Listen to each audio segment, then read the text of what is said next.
A juror from Sean Diddy Combs' trial has finally broken their silence, and they are not holding back. Calling the public backlash to the verdict highly insulting, this juror wants everyone to know the decision was based on evidence, not Diddy's fame, not his wealth, and definitely not the court of public opinion. So let's unpack what actually happened inside that courtroom, because the headlines only tell half the story. On July 2nd, a jury in New York delivered a split verdict in the federal case against Sean Combs. He was acquitted of major charges like racketeering and sex trafficking, charges that many believed would end his empire. But he wasn't fully cleared. The jury did convict him on 2 counts related to transportation for the purposes of prostitution, a serious charge that carries real consequences. Combs is currently being held without bail, and his sentencing is scheduled for October 3rd. But the drama didn't stop with the verdict. In fact, that's when things exploded. Across social media, critics accused the jury of being swayed by Diddy's fame.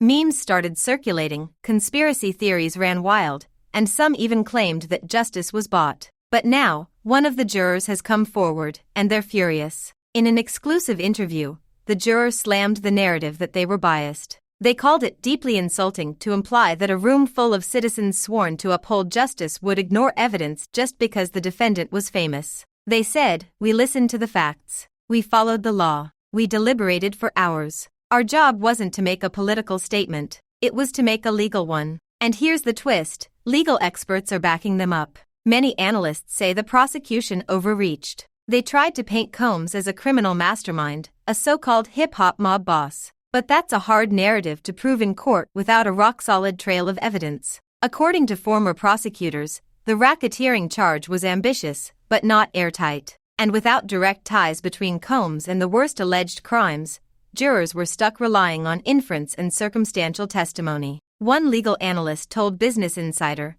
"This wasn't about whether Diddy is a good guy. It's about whether the government proved its case beyond a reasonable doubt." They didn't. But that hasn't stopped the internet from erupting. Some fans are celebrating the verdict as proof that Combs is being unfairly targeted. Others are disgusted, convinced that this is yet another example of the rich and powerful escaping justice. But the truth is far more complicated. Inside that jury room, people weren't debating Diddy's image. They were parsing over documents, surveillance footage, and sworn testimony. They were bound by law, not by likes or retweets. And now, as the media storm continues, this juror is urging the public to take a breath and stop assuming they were blinded by celebrity. Because when you really look at the verdict, it's not an acquittal. It's a mixed judgment. Diddy isn't walking free. He's in custody. He's facing a federal sentence that could reshape his life forever. And that's why this juror is speaking out. Not to defend Diddy, but to defend the process. So the next time you hear someone say the jury let him off easy, remember this: they were inside that courtroom. You weren't.